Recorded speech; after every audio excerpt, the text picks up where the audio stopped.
Hey y'all, I am back again with another breakdown of Queen Sugar from season 5. Today we're talking about episode 4, which is a doozy. Let's jump into it. They are really giving us Ralph Angel's happily ever after each episode.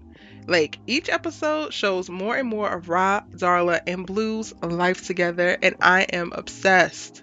Even after having to take this job as a janitor at a nursing home or facility, Ra is not letting that stop him. It's not letting him it get him down.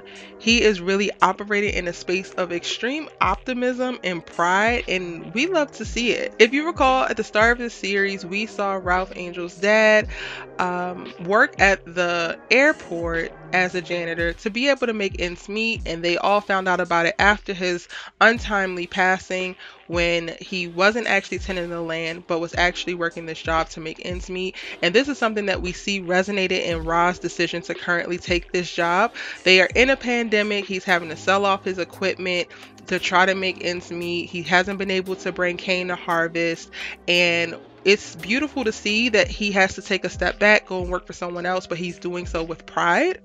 In this episode, we get to see him really show up for one of his residents, and you can see how deeply invested he is in this job that he's doing, and that it's not just a paycheck, but he is really focused on being a better man, an impactful man.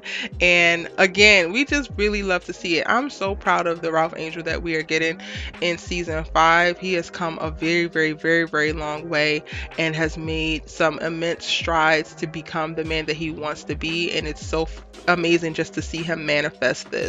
In this episode, one of his residents is longing for their love, and that prompts Ralph Angel to go find her and be able to bring her to the nursing home so that they can have a social distance date, a social distance reconnecting. And ultimately, this serves as the inspiration for what pushes Ralph Angel to tell Darla, let's get married tomorrow. The two are getting married. We already knew that. We saw that he popped the question in episode 1 of this season, but now they're not waiting. They're not waiting for the pandemic to be over. They're not waiting to find any new jobs. They're not waiting for things to be on the upswing. They are planning to take each moment, not like it's their last, but for the precious moment that it is, and really just jump headfirst into their life happily ever after together. And that starts off with their wedding. That is going to happen tomorrow. Calvin's daughter is coming to stay with them, and child, Nova has every reason to be anxious about this. I mean, we have already seen racist ex-wife and family. We've seen his children who are also struggling to navigate the separation and divorce.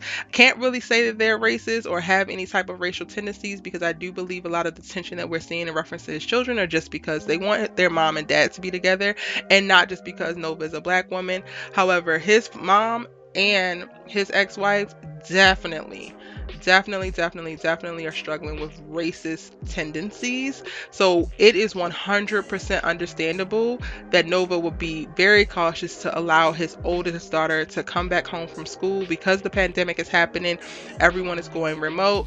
To have his daughter come back from school and to stay with them, it kind of feels like a setup. It kind of feels like she's walking into the fire, and understandably so. But surprise, surprise, Calvin's daughter is not problematic at all.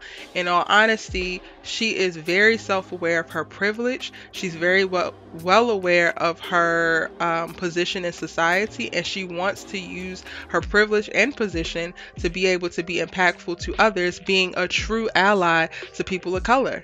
Sis uses a spades game, a card game. I'm not sure what they playing. Maybe it's poker, but I wasn't even paying attention to it because I was focused more so on the read that she delivers to Calvin about his cis white male privilege and how from birth he has been a problem.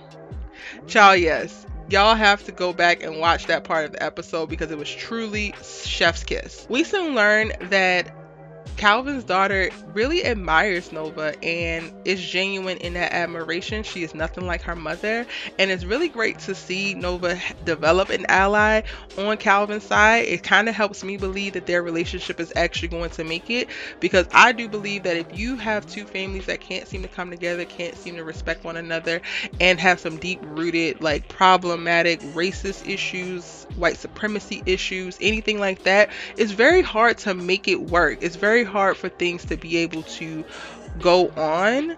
But me seeing his oldest daughter actually respect and admire Nova gives me hope that Calvin and Nova might be able to make it in the long run. And as I suspected, Hollywood's mother caught the Rona, and at the top of the episode, he is in Baton Rouge worrying about her, unable to see her in the hospital. By the middle of the episode, they are talking about taking her off the event, and by the end, she has passed away. And we can see that this is going to be something that weighs very, very heavily on Hollywood moving forward. I can only imagine the pain that he's going through in losing a parent, specifically his mother, whom he was very, very close to, and in this way. I think it's beautiful how Queen Sugar is covering this topic because this is something that millions of people around the world have experienced and have felt, and it came out of nowhere. And I think through Hollywood's story this season, it's going to help show people how they can really process or resources that may be available to help them deal with the emotions and feelings around losing people that they love, particularly their parents, to this virus, especially given all the extra things that are placed on the situation with the coronavirus and how it's impacted the world. I know specifically in the US, a lot of us have struggled with just how our leadership has poorly managed and poorly planned and poorly maintained us during this time, and we've had so many deaths that we didn't need to actually have. So I think that we'll also see something about that in Hollywood storyline as well. His mom really caught the virus and passed very, very quickly, so I'm very interested to see where they go in reference to the dialogue around his mother's passing.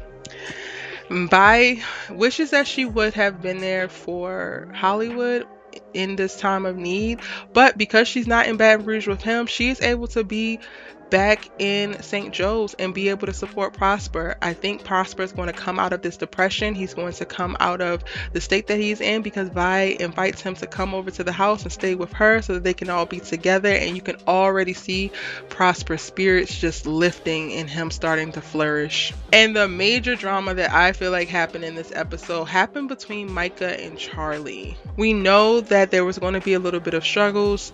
Micah is a freshman in college but has come back home again due to the coronavirus shutting down their campus. So now it is this adult child coming back to live with the adult or the parent, and Charley has to get to know him.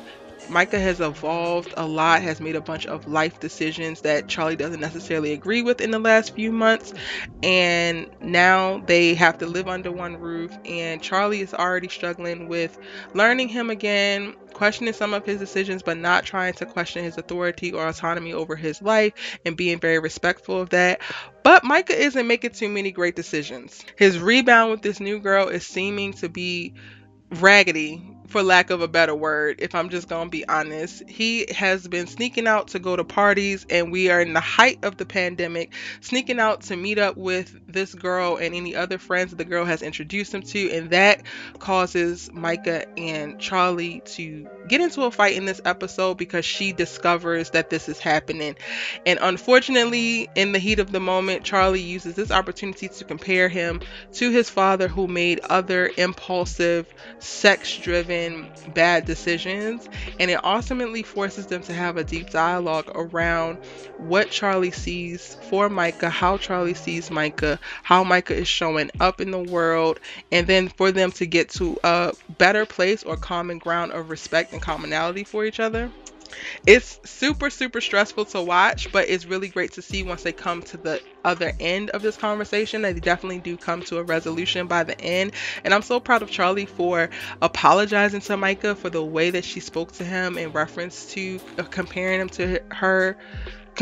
to his dad, because Micah isn't like Davis at all in the way that she's talking about in reference to Davis cheating on her and being so focused on sex that he just threw the family away. I think Micah is really struggling with his breakup from Kiki. He's really trying to find his footing in the world, really trying to identify or acknowledge who he's becoming and really lay his flag down of like, this is who I am. And some of the strong decisions that he's been making have been bad ones, but ones are with well intentions of clearly communicating to the world who he is and the impact that he wants to make. All right, and that is my breakdown of episode 4 of Queen Sugar from season 5. If you haven't already, be sure to catch up on all of my breakdowns for the series. We have a Queen Sugar playlist, and if you missed my breakdown for last week's episode, you can also watch that here. I'm your host, Erica Vane, and I post new entertainment video breakdowns every single day, whether it's for Queen Sugar or it owns other amazing new series, Delilah. We also have a phenomenal community for All American popping off. So be sure to check out all of the videos that I have on this channel. They are all just as entertaining, I promise. And you should join the tribe by hitting subscribe. I'll see you tomorrow in the next video. Bye.